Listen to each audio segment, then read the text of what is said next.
नशा करना भोलेनाथ ने सिखाया, बेईमानी छल कपट श्री कृष्ण ने सिखाया, तलाक देकर नारियों को बेघा करना श्री राम ने सिखाया, झूठ बोलना नारद मुनि ने सिखाया कि अगर भगवान नहीं होते तो अत्याचार भी नहीं होते। बिस्मिल्लाहिर्रहमानिर्रहीम। अस्सलाम वालेकुम दोस्तों। बेईमानी, धोखेबाजी, जिना करना, शराब पीना, झूठ बोलना, ये सब कुछ जो है वो हमारे भगवानों ने हमें सिखाया है।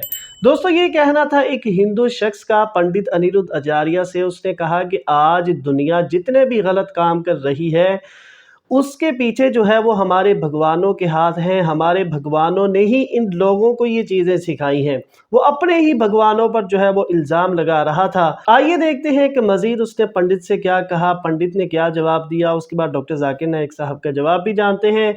वीडियो बहुत इंफॉर्मेटिव है, आइए वीडियो को स्टार्ट करते हैं। मुझे दूसरा सवाल ये है कि जो अपना धर्म है वह बहुत तेजी से परिवर्तन हो रहा, मतलब दूसरे धर्मों में जा रहा है। वो अपने अज्ञानता के कारण जा रहा है। ठीक है, अपने पास ज्ञान नहीं तो जा रहा है। एक और वो करते हैं जो हम लिख के लाए हैं कि अगर भगवान नहीं होते तो अत्याचार भी नहीं होते।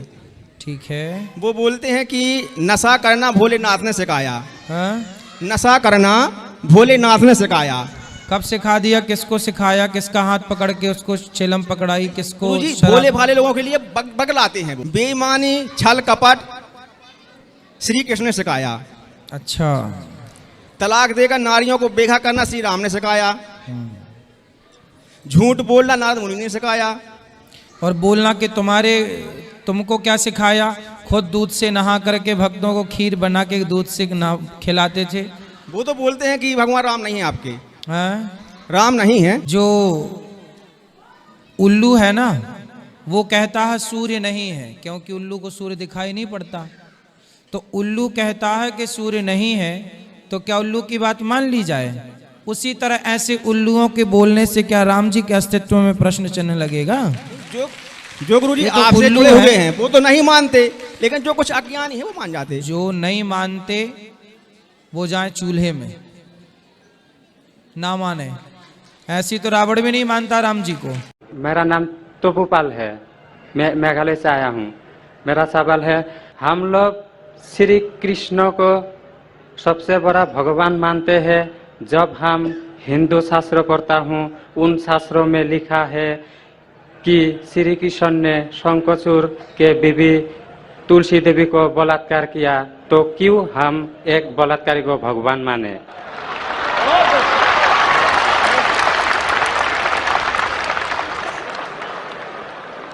भाई साहब का सवाल है कि हम श्री कृष्ण को भगवान मानते हैं, अगर उसने बलात्कार किया है तो बलात्कारी को भगवान क्यों माने? भाई साहब, जैसे मैंने कहा कि मैं हिंदू धार्मिक किताब पढ़ चुका हूँ, वेद पढ़ चुका हूँ, महाभारत पढ़ चुका हूँ, रामायण पढ़ चुका हूँ। और मैं जब पब्लिक में प्रचार करता हूँ तो मैं ऐसा प्रचार करता हूँ, अच्छी बातें कहता हूँ, पढ़ता हूँ सब कुछ, यकसानियत की बात करता हूँ और कहता हूँ, इख्तिलाफ की नहीं करता हूँ। आपने जो सवाल पूछे कि क्यों मानते, मैं आपसे पूछूंगा आप क्यों मानते? आप अगर कहते नहीं मानना चाहिए तो आप मत मानो। तो मैं समझता हूं कि अगर श्री कृष्ण सही में भगवान के अवतार है, अगर सही में पैगंबर है, तो कोई भी पैगंबर बलात्कार नहीं कर सकता है। सर, लिखा है तो बोई में लिखा है, किताब ग्रंथ में लिखा है। भाई साहब, मैं जानता हूं, मैं आपका जवाब देता हूं। मैं जानता हूं, मैंने नहीं कहा कि आप गलत कह रहे, मैं आपको कह रहा हूं ना। मिसाल देता हूं मैं, लूत अलैहिस्सलाम कुरान में लिखा है कि अल्लाह के पैगंबर है, ठीक है। लेकिन श्री कृष्ण अल्लाह के पैगंबर है, कुरान में नहीं लिखा है। लेकिन अल्लाह के रसूल फरमाते हैं कि इस धरती पे 1,24,000 पैगंबर भेजे, नाम से 25 है। उन 25 में से एक का नाम लूत अलैहिस्सलाम है। जब मैं बाइबल पढ़ता हूं, बाइबल में लिखा है कि लूत अलैहिस्सलाम ने जिना किया अपनी बेटियों के साथ। जो आपके शास्त्र में लिखा है उससे बड़ा गुनाह लिखा है बाइबल में। तो मैं क्या कहता हूं, वो बाइबल में गलत लिखा है। लूत अलैहिस्सलाम पे मैं इल्जाम लगा ही नहीं सकता हूं, क्योंकि लूत अलैहिस्सलाम अल्लाह के पैगंबर है। अब समझिए ना। तो मैं कहता हूं कि वो चीज जो बाइबल में है वो मिलावट है, अल्लाह के पैगंबर कभी भी अपनी बेटियों के साथ जिना नहीं कर सकते। तो मैं कहता हूं लूत अलैहिस्सलाम पैगंबर है, लेकिन वो चीज गलत है। जहां तक कि श्री कृष्ण का सवाल है, श्री कृष्ण का नाम कहीं भी कुरान में नहीं आया है, कहीं भी हदीस में नहीं आया है, लेकिन हमारे पैगंबर मोहम्मद सल्लल्लाहु अलैहि वसल्लम आखिरी पैगंबर फरमाते हैं कि दुनिया में 1,24,000 पैगंबर आ चुके। तो कोई मुझसे पूछता है क्या श्री कृष्ण पैगंबर हो सकते, तो मैं कहता हूं मुझे पता नहीं, हो भी सकते नहीं भी हो सकते। मैं ये नहीं कह सकता हूं कि कृष्ण अलैहिस्सलाम, ये नहीं कह सकता क्योंकि मैं जानता नहीं हूं, बराबर ना। लेकिन अगर है भी तो जितने पैगंबर आखिरी पैगंबर मोहम्मद सल्लल्लाहु अलैहि वसल्लम के पहले आए वो सिर्फ उन लोगों के लिए थे और उस वक्त के लिए थे। आज तुम्हें मानना चाहिए आखिरी पैगंबर मोहम्मद सल्लल्लाहु अलैहि वसल्लम। तो इसीलिए इस शास्त्र के बारे में मैं जानता हूं, श्री कृष्ण के बारे में, मैं राधा के बारे में भी जानता हूं, श्री कृष्ण की कितनी बीवियां दो भी जानता हूं। श्री कृष्ण की 8 बीवियां थी, बाद में जंग के मैदान में 16,100 बीवियों से शादी किया, कुल मिला के उनके पास थे 16,108 बीवियां। कितनी? 16,108 बीवियां महाभारत में लिखा है, और उन 16,108 में से राधा उनकी बीवी नहीं थी। और आपने जो कहा वो भी सही है। अभी मैं ज्यादा तफसील से बात नहीं करना चाहता हूं, लोग कहेंगे जाकिर तनकीद कर रहा है, तो इसीलिए मैं इस बात को कतई नहीं मानता हूं कि ये भगवान की तरफ से हो सकता है। आप समझते ना, अगर श्री कृष्ण खुदा के अवतार है या ही पैगंबर है तो कोई भी पैगंबर ऐसा नहीं कर सकता है। आप समझे ना, तो इसीलिए ये चीज में मैं नहीं मानता हूं। आप मानते ऐसा कर सकते हैं श्री कृष्ण? किताब में लिखा है तो लिखा है तो, हम लेकिन तो आप नहीं मानते हैं। बिल्कुल सही, बराबर। मैं भी नहीं मानता हूं, मैं भी नहीं मानता हूं, क्योंकि कोई भी भगवान के पैगंबर या अगर पैगंबर जो अच्छे इंसान, पैगंबर को दूर की बात है, कोई भी अच्छा इंसान बलात्कार कर ही नहीं सकता, पैगंबर तो दूर की बात। आप समझे ना, कोई भी अच्छा धार्मिक इंसान बलात्कार नहीं कर सकता है, तो सवाल उठता ही नहीं। इसीलिए मैं लोगों के सामने ये सब पेश नहीं करता हूं, नहीं तो लोग बोलेंगे ये झगड़े लड़ा रहा है।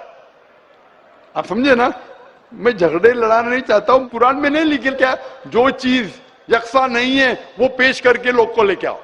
कुरान में लिखे जो यकसा है उसके बारे में बात करो, लोगों को करीब लेके आओ। जैसा मैंने पहले कहा कि महाभारत असल में जब आप पूछेंगे पंडितों से, महाभारत सबसे पहली बार अर्जुन के ग्रैंडसन ने कहा था। महाभारत उस टाइम 8,000 श्लोक थे। उसने दोस्तों से कहा, बच्चों ने बाप ने बेटे से कहा, फिर वो बाप ने बेटे से कहा, अपने बेटे से कहा, कहने कहने से हो गए 24,000 श्लोक।